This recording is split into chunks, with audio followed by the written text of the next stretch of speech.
Comenzamos con el arresto de Ronnie Rodríguez Sr. El hombre de 37 años de edad era buscado por asesinato capital en conexión a la balacera del sábado que dejó como saldo 4 muertos en Taft. Su arresto se produjo hoy en McAllen con la asistencia de los U.S. Marshals. Investigadores dicen que el incidente, el cual ocurrió durante una fiesta de cumpleaños, fue el resultado de un pleito entre dos familias. Una quinta persona resultó herida en esa balacera. El hijo de Rodríguez fue arrestado por un cargo de conducta mortal, pero ya salió libre bajo fianza. Y la comunidad se ha unido para ayudar a las familias de los hombres que murieron en Taft este fin de semana. Somos una comunidad pequeña. Cuando algo así pasa, uno conoce a las personas. Es difícil no ayudar. Odio ver a la gente sufriendo y luego tener que preocuparse por los gastos de funeral. Una venta de carne asada se estará llevando a cabo el 27 de octubre en el campo de Liga Pequeña en la calle Murray en Taft. El dinero recaudado servirá para pagar por los gastos de los funerales de las víctimas. El evento benéfico comienza a las 11 de la mañana. Organizadores dicen que H-E-B y otros miembros de la comunidad les han brindado ayuda. Un hombre acusado de deshacerse del cuerpo de una joven que fue asesinada aceptó un trato negociado. Se trata de Gregorio Cruz, quien esta mañana se declaró culpable de manipulación de pruebas físicas en conexión al asesinato de Brianna Wood. A cambio de su declaración, él cumplirá una condena de 8 años en prisión y también tendrá que testificar en contra de los otros acusados en el caso. Sandra Vázquez y Joseph Tejeda, la mamá de Brianna, se dirigió a Cruz después de la sentencia. I don't know if I hate you or I thank you for finally speaking up and giving me my daughter back. Bueno, Joseph Tejeda y Sandra Vázquez, como mencioné, son los otros dos acusados en este caso. Tejeda es el presunto pistolero. Ambos enfrentan cargos de asesinato capital. Una mujer acusada de matar a una mujer transgénero irá a juicio luego de rechazar un trato negociado. Se trata de Chloe Hulenfeld, quien rechazó una sentencia de 20 años. En lugar, ella será juzgada por cargos de asesinato y por participar en actividad criminal organizada. La selección de jurado ya está en marcha. Hulenfeld es una de 4 personas acusadas en la muerte de Stephanie Montes. Montes fue hallada muerta en octubre del año pasado en el Camino Rural 61 en las afueras de Robstown. Y en el centro de nuestro estado, la crecida del río Llano y la fuerte corriente causaron el derrumbe de un puente este martes. Ven aquí las impresionantes imágenes. Se trata del puente ubicado en el FM 2900 en la ciudad de Kingsland. El Servicio Nacional de Meteorología emitió un mensaje de emergencia civil a raíz de la crecida récord de dicho río. Además, las autoridades han ordenado evacuaciones debido a las inundaciones catastróficas. Ya se han establecido varios albergues en iglesias, negocios locales y centros comunitarios. Inundaciones en el norte de Texas provocaron un dramático rescate que quedó captado en cámara. Esto ocurrió en el condado Johnson. Una conductora iba de regreso a casa ayer cuando su auto se quedó varado en el agua. La mujer se tuvo que subir al techo del auto mientras esperaba a que alguien la rescatara. Los bomberos no pudieron lanzarle una cuerda, así que lo único que les quedó por hacer fue nadar hasta ella. It was freezing. Yes, ma'am. Estábamos congelándonos. Todos teníamos frío, especialmente cuando salimos y estábamos parados. Esa fue mi mayor preocupación, que ella iba a seguir teniendo frío. Ese bombero pudo rescatar a la mujer y afortunadamente no hubo vidas que lamentar. A nivel nacional, la policía de Detroit presentará cargos en contra de los dueños de una funeraria donde se encontraron escondidos 11 cadáveres de bebés. Esto ocurrió en la funeraria Cantrell. 9 bebés estaban empacados en una caja de cartón y 2 en un ataúd. Una confidencia anónima fue lo que puso en alerta a las autoridades, quienes la noche del viernes pasado descubrieron los cadáveres de 11 bebés en el techo de la funeraria abandonada.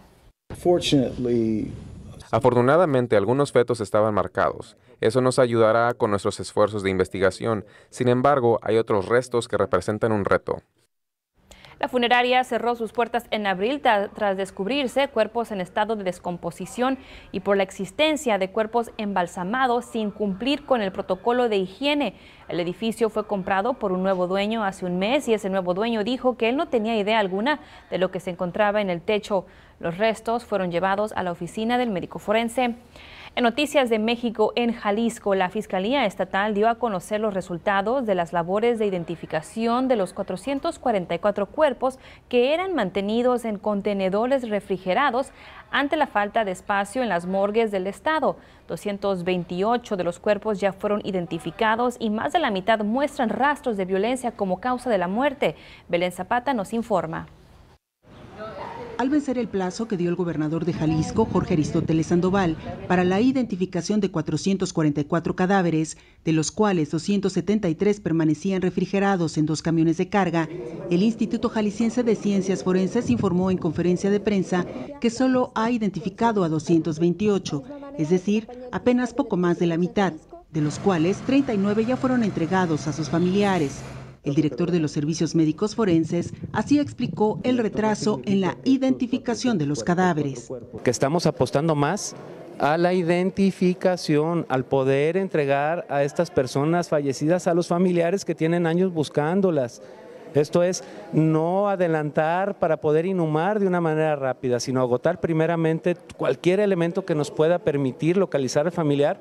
Y entonces sí, si no lo encontramos, de manera paralela integrar este expediente básico de identificación y proceder a la inhumación. Familiares de personas desaparecidas que pidieron el anonimato y que buscan a sus seres queridos entre los cadáveres no identificados, dijeron a CNN que el retraso en la identificación se debe en gran medida a la falta de personal y a la escasez de reactivos para poder realizar las pruebas de ADN. Una madre de una joven desaparecida en 2012 agregó que son más de 444 los cadáveres de personas no identificadas, ya que en lo personal ella ha revisado hasta 700 expedientes en la búsqueda de su hija. La Comisión para el Acompañamiento y Observación del Proceso de Identificación e Inhumación, creada hace casi un mes, luego de trascender que cientos de cadáveres permanecían apilados en 2 camiones de carga ante la insuficiencia de espacio en la morgue, presentó este lunes su informe en el que detalló que de los 444 cadáveres, 162 murieron en actos violentos como feminicidios, homicidios o muerte violenta. El resto por atropellamiento, accidentes, choques, caídas o enfermedades principalmente. El titular de los servicios médicos forenses dijo que la capacidad de la morgue fue rebasada, entre muchas otras causas, por el rezago de al menos 3 años en la generación de dictámenes, ausencia de controles internos. No se tomaron huellas dactilares en al menos un año y los aparatos de genética no funcionaban al 100%. La comisión informó que ya se adquirieron más reactivos para la realización de pruebas de ADN y una cámara frigorífica con capacidad para 300 cadáveres. En otras noticias, la marcha de inmigrantes hondureños que avanza hacia Estados Unidos enfrenta varios escollos a lo largo de su periplo, entre ellos los requisitos legales en las diferentes fronteras que deberán atravesar. México ya alertó que no permitirá el ingreso a aquellos que no cumplan con los requerimientos. El comunicado de las autoridades mexicanas reitera también su compromiso con el respeto a los derechos humanos de los migrantes y con la protección y atención de todos los extranjeros que, independientemente de su nacionalidad o condición migratoria, cruzan por su territorio. Localmente, un asaltante huyó con miles de dólares en propiedad. Ahora las autoridades piden su ayuda. El motín incluye una camioneta que fue robada de una casa en la cuadra 3500 de Crest Hill. El ladrón también se robó herramientas de jardinería y eléctricas. Todo esto ocurrió poco después de las 5 de la madrugada. La policía espera que cámaras de vigilancia hayan captado imágenes del sospechoso. Y un incendio hoy por la mañana destruyó un cobertizo en la zona norte de la ciudad. El siniestro se suscitó en una casa en la calle Garfield Drive. La vivienda, sin embargo, no sufrió daños. El incendio se suscitó poco antes de las 7 y fue sofocado en solo minutos. La causa del incendio aún se desconoce. Y bueno, al regresar le tendré una lista de empleos disponibles en el área costera, pero antes vámonos con Sonia y hoy un avance del tiempo. Sonia. Gracias, Nina, y feliz martes. Fíjate que me puse mangas largas porque en el día de hoy todavía estamos disfrutando de temperaturas máximas en los 50s y 60s aquí en Corpus Christi. Solo alcanzamos 56 grados y en Alice 55, 56 también en Kingsville y 59 en Rockport. Pero podemos esperar temperaturas frescas para el resto de la semana o vamos a ver temperaturas más cálidas de nuevo en unos pocos días. Se puede tener la respuesta en solo minutos aquí en su noticiero Telemundo.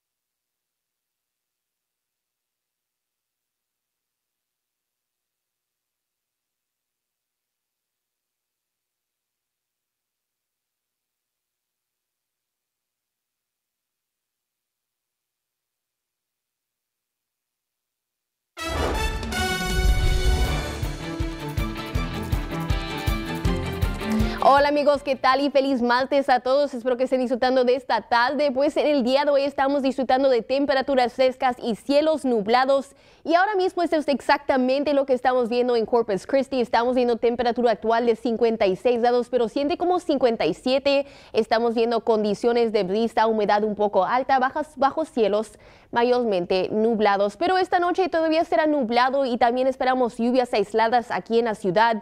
Esperamos temperatura mínima cerca de 53 grados y los vientos por la noche todavía vamos a ver condiciones de brisa desde el norte hasta 20 millas por hora.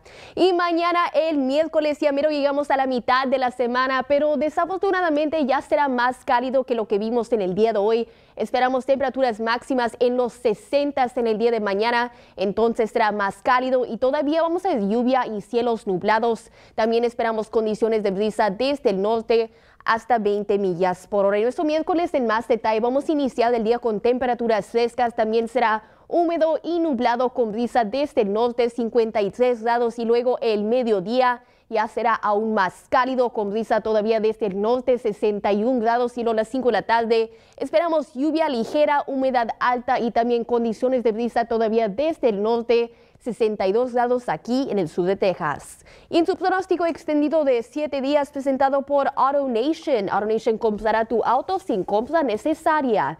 Disponible en tu tienda AutoNation más cercana, visita AutoNation.com.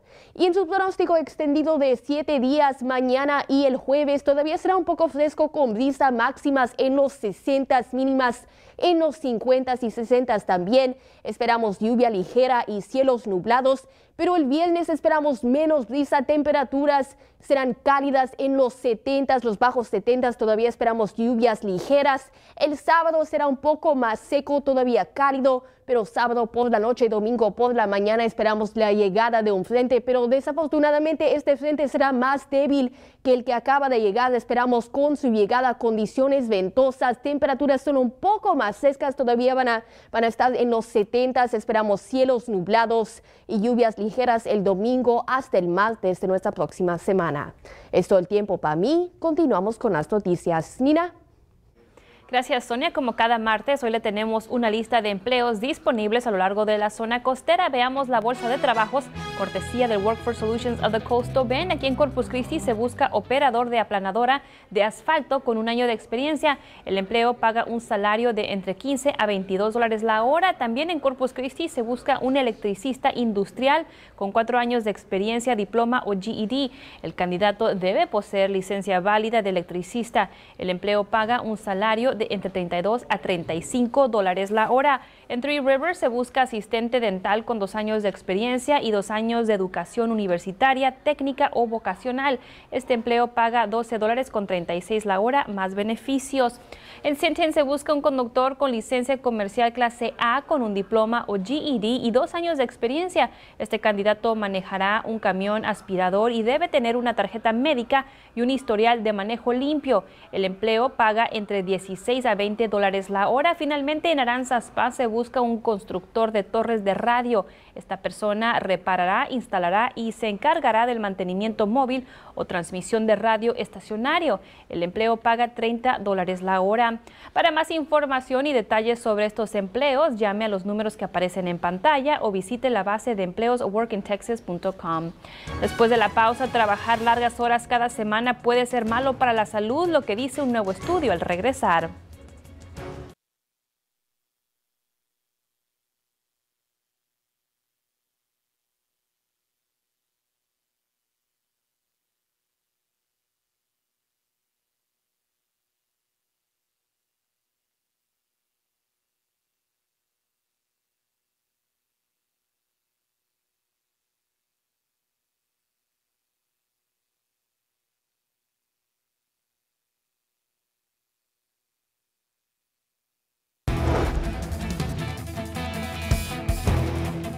Trabajar largas horas cada semana podría ser malo para su salud. Aquí les presentamos 4 maneras en que una semana de trabajo más corta podría ayudarle a vivir más.